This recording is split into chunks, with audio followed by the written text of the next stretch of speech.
Hi foodie friends. Today we are going to make Frito pie. Sometimes known as a crunchy taco casserole, and if your family is anything like ours, you can never have enough one-dish meals in the rotation.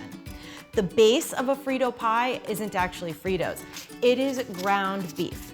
If your family prefers chicken or turkey, that's fine too. I'm gonna go with a lean one so that we don't have a lot of residual liquid left in the pan, and I'm gonna show you a quick trick on how to make any ground meat taste amazing, juicy, succulent, not like dried, gross, burnt meat, okay? The first thing we're gonna do is get our skillet super hot. Either use cast iron or stainless steel, something that is oven safe, because at the end we're gonna pop this in the oven so that we can melt the gooey cheese on top. We've got our pan nice and hot, like super hot. I want it smoking hot, and I'm gonna put the ground beef right on in there. After we get a really good sear, you flip the meat. It's easier to flip as a brick, so this helps work that out. When both sides are brown, start breaking apart the meat. Most recipes will tell you to add about a teaspoon of garlic, but here at Savory Experiments, we measure garlic with our heart, so add as much as you'd like. So now that we've got a nice brown on our meat, it is time to add the beans and the corn.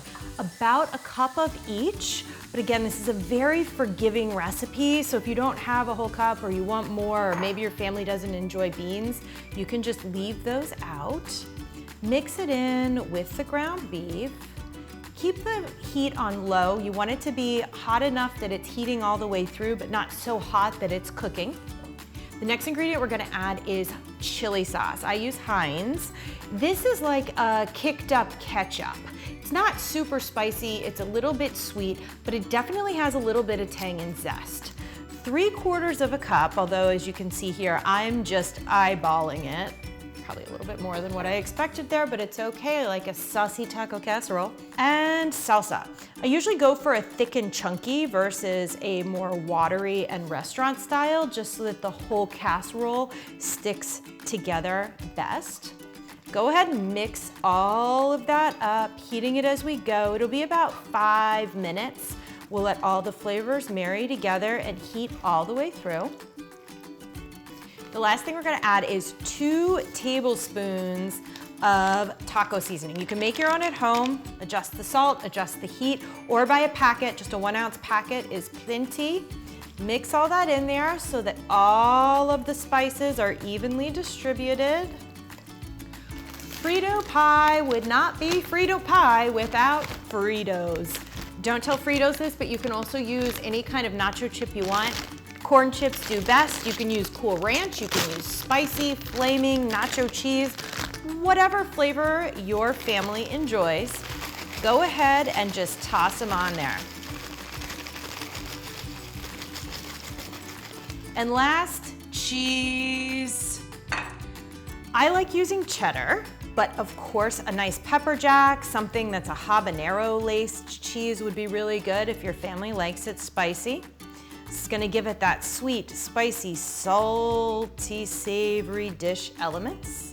Put as much cheese on as you like. The last thing we're gonna do is pop this in the oven for 15 to 20 minutes so that the cheese can melt and all the flavors can marry.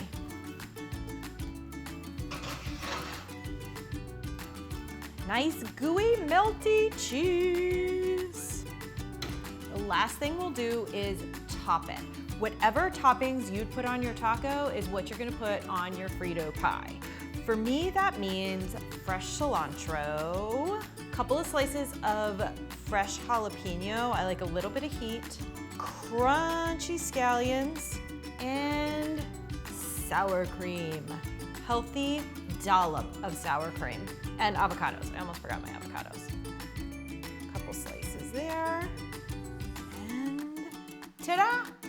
Frito pie casserole, the ultimate one-dish meal. Okay guys, now we get to test our creation here, Frito pie. It's the perfect comfort food. It's smoky, it's a little bit sweet, it's a little bit spicy. You get the crunch and you get the goo from the cheese. It really warms your soul. From my kitchen to yours, have a great day.